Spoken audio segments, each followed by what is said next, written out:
Hello. In this video, I thought I would take a bit of time to talk about my new publication, the Snare Drum Virtuoso. As many of you may have seen from my channel previously, this is a book on snare drum technical studies for the development of snare drum technique that I released this year, 2022. And I've been working really hard since writing it on practicing the material myself, promoting it, and using it as a springboard for my further projects. And it occurred to me that for people that have been watching my channel for a long time, it might have come out the blue because originally I was exclusively a drum kit player. And my first two publications, Linear Freedom and Broken Time Drumming, are drum kit methodology. And then suddenly I've released a book of snare drum compositions, then the Snare Drum Virtuoso, and then a book of snare drum and marimba duets, which may have been a little bit unexpected for people that might have enjoyed my drum kit work. So I thought I'd spend a bit of time today, for those of you that may be interested, talking about how the Snare Drum Virtuoso came to be, what it is, why you might enjoy it, and a little bit about the background of it all, because it's actually a relatively interesting story. So first of all, what is it? The Snare Drum Virtuoso is a book, a nice thick hefty book with a beautiful soft touch matte cover that I'm really, really proud of. And just reading from the back here, because I know that the numbers are quite big, there are over 70 technical studies. I think it's 76 in total, 13 control challenges, which I'll talk about in a little while, and 8 full-blown musical etudes. And they are all, with the exception of a few of the early technical studies, they are all intended to be musical. They are all intended to resemble or even contribute to the existing snare drum repertoire in a way that encourages a certain degree of technique. And this is really the premise for the whole book itself. So what do I mean by that? There are, of course, a great many snare drum technique books out there, and many of them are worthy of our attention. Some of the great ones like Stick Control, which isn't actually a book on snare drum technique per se, it is a book for conditioners, and you apply your technique to it. But nevertheless, Master Studies, perhaps the Moeller book, and a dozen others that we could all list that are at the forefront of snare drum technique. Why then would I spend a lot of time and money and effort developing a snare drum method book when these great books already exist? Well, this is a good question, and it's certainly one that I had to ask myself at the onset of this. I cannot simply write a new book of technical work, a technical snare drum book, and hope to compete with those books. Morello's Master Studies, for example, is about all you need in terms of a certain route to developing a certain type of technique. There would be really no point in somebody like me coming along and trying to write something that is attempting to compete with it or rival it. So I knew very early on I wasn't simply going to write a book of exercises, because I would be competing with the likes of Master Studies and wouldn't necessarily have anything new or original or appropriate to add to that particular canon. What I found was the vast majority of my own technical development came when I was practicing the repertoire. I've spent as many hours as I can count on a pad with Stick Control or Master Studies or any of the others. Gary Chaffee's sticking patterns was a big one for me. But most of the actual development came when I opened books like Wilcoxon or Pratt or Delacluse or Tompkins or Lefebvre and actually started working on the repertoire, because then you start to see these techniques that you have been practicing, these rudiments on which you've been spending an inordinate amount of time working, actually being applied in a really musical way. And there is nothing quite like seeing something in a piece of music, like say an application of a paradiddle or a roll or a buzz stroke, and going, wow, I didn't know you could do that with a paradiddle or buzz roll or whatever it may be. And this was the case for me in a lot of the material I studied. The first time I was exposed to Delacluse was eye-opening, because I had never seen the snare drum played in this manner. I'd never seen compositions of this type, and I'd never seen the application of technique in this way. In fact, Delacluse doesn't have any sticking patterns, any sticking written underneath. You have to figure it out for yourself based on your own interpretation. But nevertheless, the figures, the rhythms, and likewise with Tompkins in his French-American rudimental solos, the use of rhythm, the use of split tuplets, nested tuplets, I had just never experienced before. And that was a period of rapid growth and development for my own technical ability. Likewise with Pratt, much more simplistic rhythmically, but the technical challenge is immense when you're trying to play something like Ginger Snap at the required tempo. is a real challenge for those hands.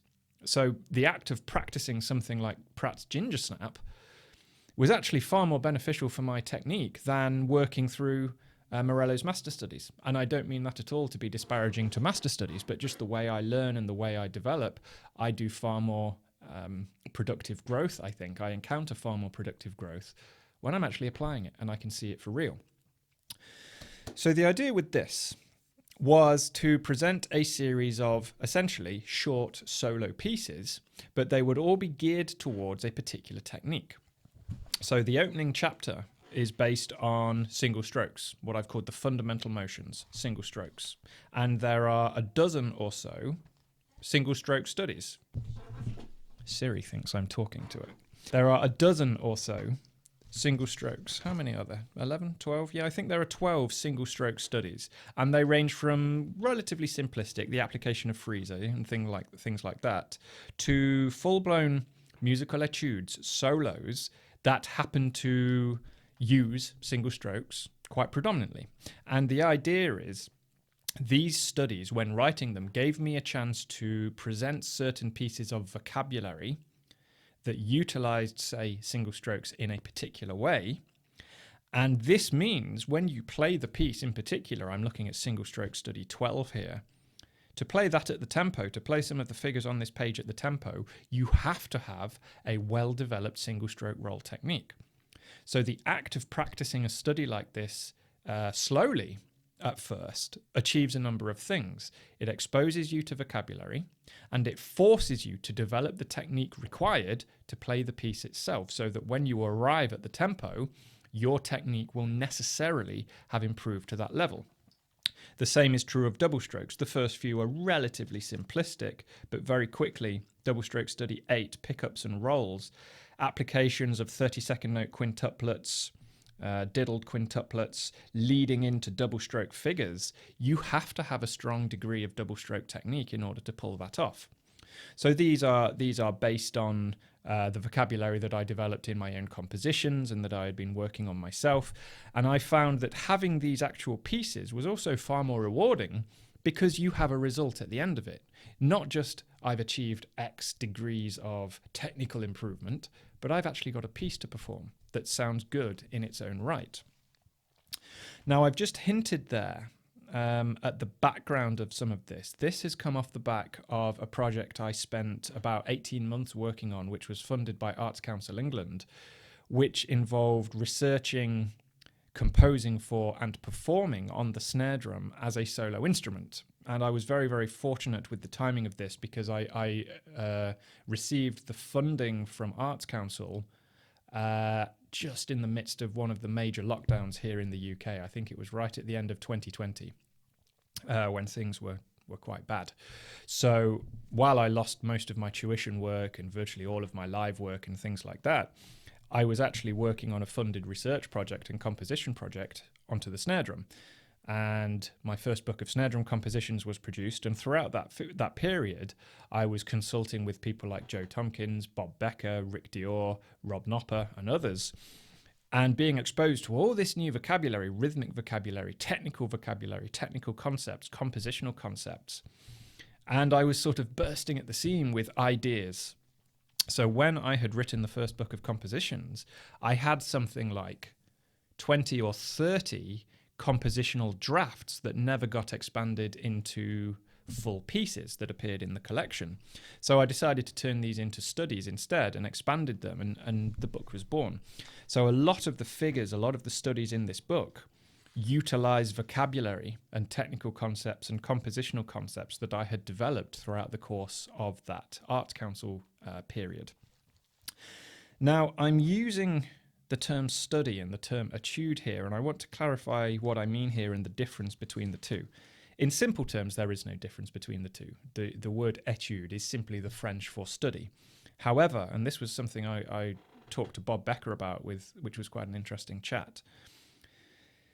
To me, and I think to Bob Becker as well, an etude represents a more musical and more conceptual demonstration, while a study is little more towards the exercise end of the spectrum. So when I said at the beginning of this video there are more than 70 technical studies and 8 etudes.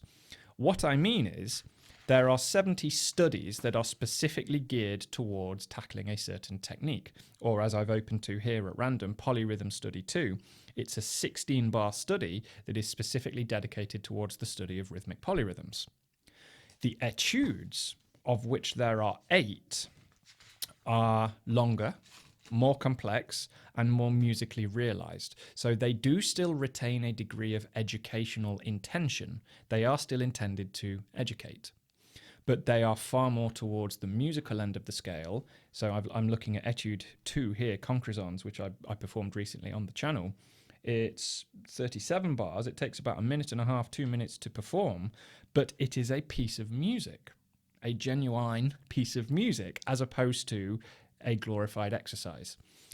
And I think these were important as well because, again, they gave me a chance to present rhythmic ideas, present conceptual, technical ideas in a musical setting a little bit more freely than in the studies. So the studies are all based within chapters. If I look at the contents page at the beginning and we look at the chapters, each chapter clarifies the certain technical concept that we're working with. So fundamental techniques, singles, doubles, buzz strokes, diddles and the paradiddle family of stickings, and what I've called acciaccatura strokes, which are the flams, drags, the frise, the roughs, things like that are written with grace notes. Weak hand studies, self-explanatory. Rudimental studies, which tackle vocabulary from North America and the French tradition, and the French studies in this are particularly interesting, I think. Orchestral studies, which are largely inspired by the likes of Delacluse, where the approach to composition and performance is different. Rhythmic studies, which tackle subdivisions, rhythmic density, and polyrhythms. And then these control challenges, which I mentioned at the beginning. Now, these were essentially a little bit of fun. And I say this in the text that accompanies the control challenges. They are little challenges. Some of them are just 2 or 3 bars. Some of them are a whole page. But they combine certain rhythmic or technical ideas in a certain way that are just difficult. So I'm looking at one here. I've opened it at random. Passage 10 on page 121, for those that have the book, is 1, 2, 3, 4, a 4-bar excerpt from a solo of mine called Jatapath, which appears in my first collection of compositions. And it is not a direct excerpt. The first few bars, I think, are a direct excerpt, and then I've reversed it for the second half to be left-handed. And I remember this being a particularly difficult, particularly dastardly passage that I was working on in that solo itself, that I thought, this is really hard, technically, really nuanced. It requires a really high amount of delicate control.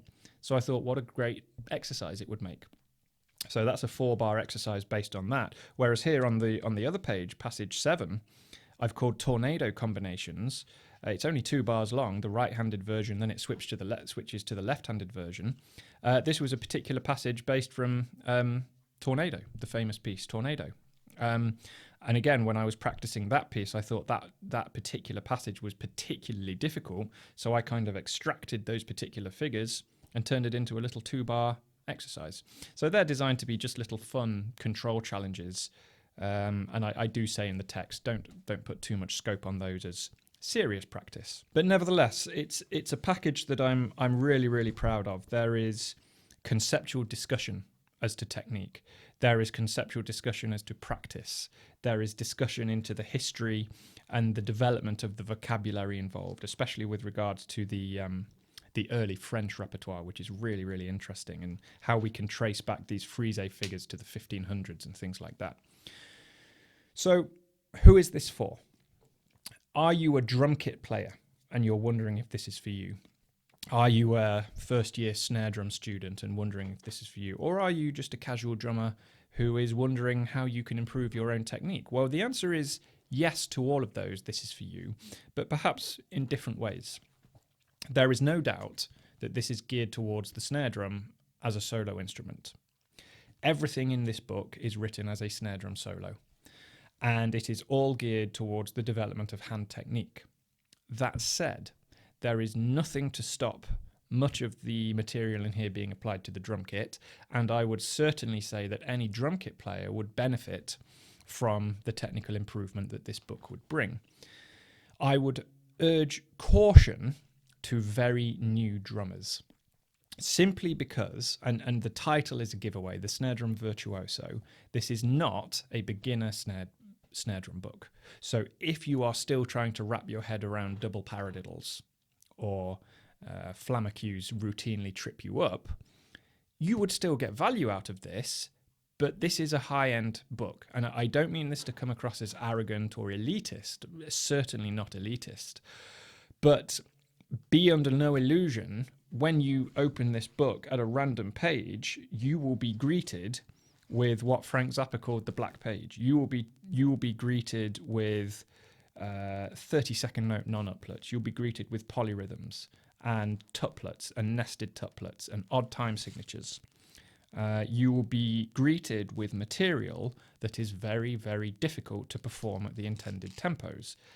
And that is a good thing in a way, because we all like a challenge, and working on difficult material is one way to improve ourselves.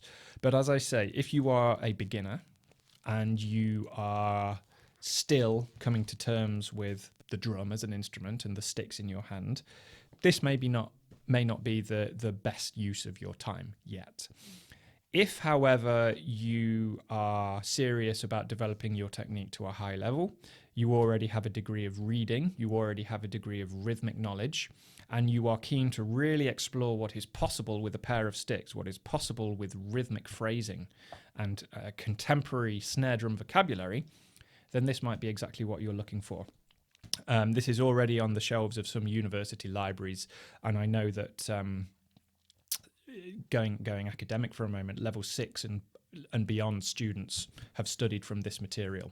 That gives you an idea. Level 6 or 7 is something like undergraduate to postgraduate to masters to PhD, up at level 8 or something like that. So that gives you an idea of the level of material in here.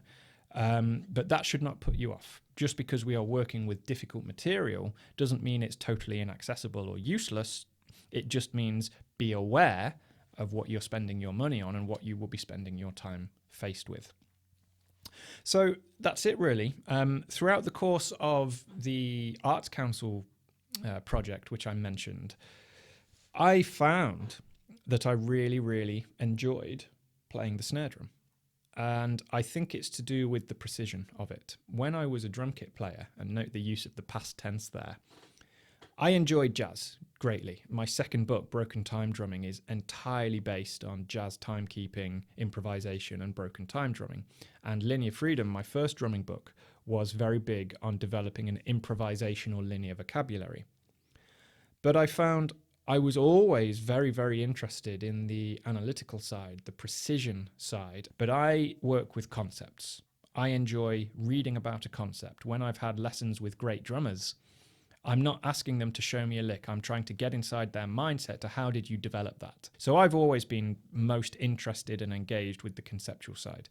And I think switching to the snare drum as something of a specialization or a specialism has allowed me to really explore rhythmic concept, technical concept, compositional concept, the precision, I think. I mean, there's very little improvisation in the work I'm currently doing.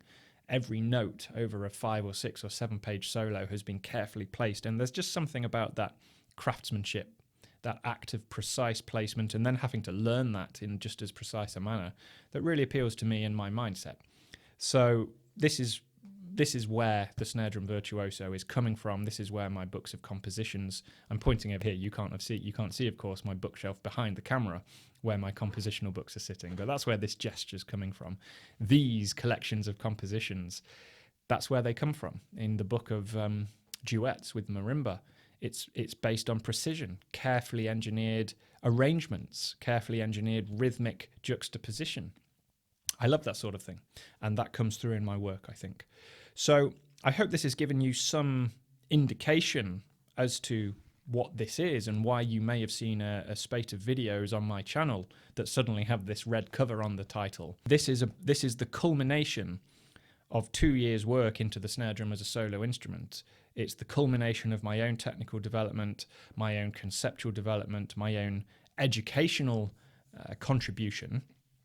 And I've been very fortunate that this has been well received internationally, and it is starting to become considered, and I hope it will be considered at the forefront of modern snare drum playing. It's not strictly rudimental, it's not strictly orchestral, it is original, it's modern, it's contemporary, and I'm very, very proud of that. So if you are looking for a resource that can really take you into the depths of what is possible on the snare drum, and if you are so inclined, the drum kit, I hope you might check out the Snare Drum Virtuoso, because it's something I'm very, very proud of and will be talking about and teaching and performing from for a long time to come. Free samples are available to download on my website, and I ship internationally direct from my own website. It's also on Amazon and various retailers and places like that. And I also sell a digital version if you just want a PDF to put on your iPad or something like that. And please don't hesitate to get in touch with any questions or anything you might have regarding this book or my other work. I'd love to hear from you and discuss this further. So thanks very much if you made it this far, and look out for my next video on the Snare Drum Virtuoso. Thank you very much.